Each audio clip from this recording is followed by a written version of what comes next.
Welcome back दोस्तों, कैसे हैं आप सब। आप सभी का स्वागत है ड्रामा हिंदी 1551 में। एपिसोड 22 की शुरुआत में लियू को दफनाने की तैयारी हो रही होती है और रोंगयू अपनी वही हालत में उसे बचाने आ रहा होता है, लेकिन लियू तब तक खुद लड़ने की कोशिश करती है और तभी वहाँ पर रोंगयू भी आ जाता है और ज्यूलिंग को बचा लेता है। नेक्स्ट स्क्रीन में जब रोंगयू वापस घर आते हैं तब मास्टर रोंगयू से कहते हैं, तुम्हें होश आते ही तुम बाहर क्यों चले गए। तब रोंगयू कहते हैं, मुझे सब पता चल गया है। तब मास्टर रोंग कहते हैं, अगर तुम्हें पता चल गया है तो तुम ये समझने की कोशिश करो कि मैंने ये सब क्यों किया।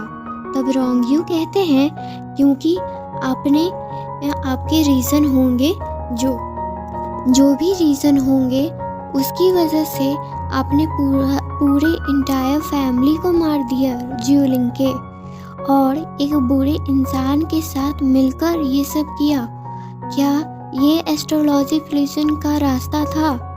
आप ये कैसे कर सकते हैं।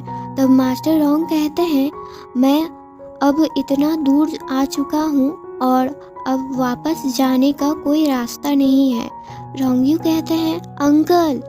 मास्टर रोंग कहते हैं, मैं कभी नहीं चाहता था कि तुम्हें इसके बारे में पता चले। तुम हमेशा वही सच्चे रोंगयू रहो। अब जब तुमको सब पता चल गया है तो शायद ये डेस्टिनी में ही लिखा होगा तुम्हें पता चलना। अब तुम क्या चाहते हो मुझसे, मैं क्या करूं। रोंगयू कहते हैं, आप अपनी गलती मान ले। मास्टर रोंग ये बात सुन के हंसने लगते हैं और कहते हैं, मैं रोंग जिंग, मैंने अपनी पूरी लाइफ बिना कोई वाइफ और बच्चे के बिता दी। मैंने अपनी पूरी लाइफ बस तुम्हारे लिए जी। मैंने तुम्हें पढ़ाया, सिखाया और एस्ट्रोलॉजी भी सिखाया। तो और ये पिछले 5 साल में मैंने तुम पर कभी हार नहीं मानी कि तुम अगर ठीक भी नहीं हुए तब भी मैं तुम्हारे साथ ही रहता। लेकिन अब तुम मुझे मरते हुए देखना चाहते हो, बस वे एक लड़की के लिए। उसने तो एस्ट्रोलॉजी फ्यूजन को जला दिया। तब रोंगयू कहते हैं, उसने ये सब क्यों किया ये आपको भी पता है। आपने इतना सब कुछ गलत किया और आपको अभी भी लगता है कि बस ये एक लड़की के कारण मैं ये सब कह रहा हूँ आपसे, और ये करके आपको कोई रिग्रेट भी नहीं हो रहा है। मास्टर रोंग कहते हैं, नहीं, मुझे कोई रिग्रेट नहीं हो रहा है। वे लड़की ने मेरे और तुम्हारे बीच दरार खड़ा कर दी है। बस मैंने नहीं ये सोचा था कि वे लड़की ये सब कुछ बर्बाद कर देगी और बार बार हमारे बीच आएगी। अगर तुम मुझे मरता हुआ देखना चाहते हो तो तुम करो। तब रोंगयू रोते रोते कहते हैं, अंकल, मैंने आपको पहले भी कहा है कि आप मेरे लिए बहुत इम्पोर्टेंट हैं। आपको मैंने अपने फादर की तरह देखा है, पर आपने जो गलती की है वे माफ़ी के काबिल नहीं है। हम लोग अब दोबारा नहीं मिलेंगे। और बोल के रोंगयू वहाँ से चले जाते हैं। नेक्स्ट स्क्रीन में रोंगयू एस्ट्रो फ्यूजन के मेंबर के सामने अनाउंस करते हैं, मैं रोंगयू इस विल को फॉलो करते हुए कहता हूँ कि अब से एस्ट्रोलॉजी फ्यूजन का 9th मास्टर मैं हूँ। और इधर ज्यूलिंग का इलाज चल रहा होता है। रोंगयू से मिलने वही बैड मिनिस्टर आते हैं और वे कहते हैं, एस्ट्रोलॉजी फ्यूजन के मास्टर एक रात में कैसे चेंज हो गए, ऐसा क्या हुआ, और लॉर्ड रोंग कहाँ हैं। रोंगयू कहते हैं, मेरे अंकल अभी ठीक नहीं हैं, तो वे अभी दूर रहने गए हैं और मैं अब पूरी तरह से ठीक हो गया हूँ, तो मैंने मास्टर का पद ले लिया है, मतलब मैं संभालूंगा अब से।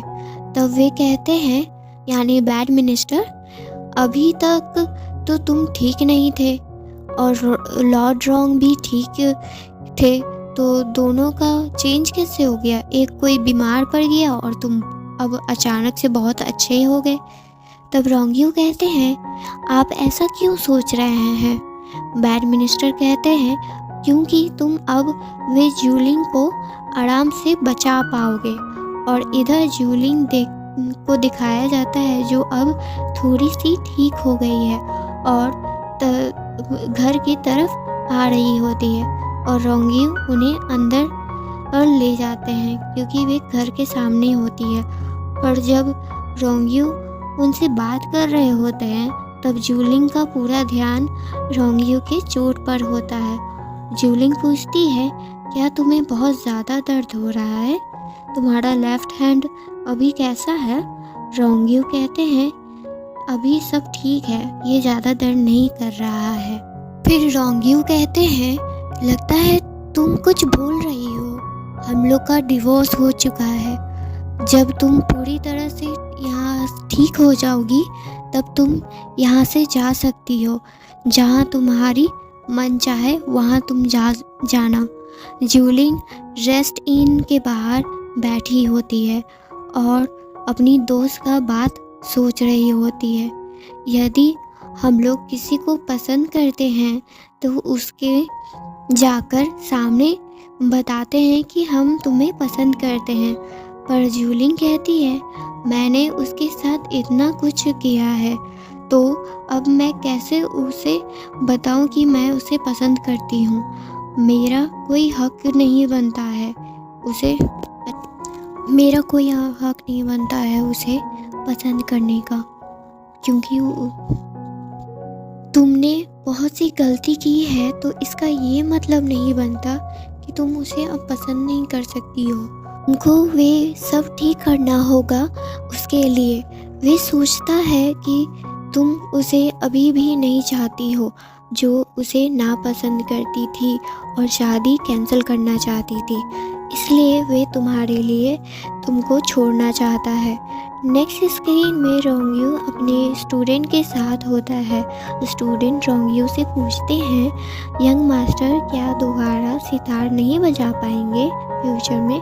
रोंगयू कहते हैं, सितार प्ले 9 फिंगर से भी होते हैं और 1 हैंड से भी हो सकते हैं, जो मैं आगे फ्यूचर में बजाऊंगा। आगे जब रोंगयू न्यू स्टूडेंट का क्लास ले रहे होते हैं तब वहाँ पर जूलिंग भी आती है। तभी जूलिंग कहती है, मैं जानती हूँ कि ये बात सच है कि फ्यूचर टेलर अपना फ्यूचर नहीं बता सकते हैं। रोंगयू कहते हैं, हाँ। फिर जूलिंग कहती है, नहीं, कुछ और चीज़ भले ही नहीं वे बता सकते हैं पर वे अपनी शादी के बारे में ज़रूर बता सकते हैं। तब रोंगयू कहते हैं, मेरे वाइफ के साथ डिवोर्स हो चुकी है। थैंक यू दोस्तों, अगर ये एपिसोड आपको बहुत पसंद आया हो तो प्लीज़ इसको लाइक करें, पसंद भी आया हो तब भी प्लीज़ लाइक करें, सब्सक्राइब भी करें और शेयर भी करें। Thank you. नेक्स्ट एपिसोड के लिए वेट करें।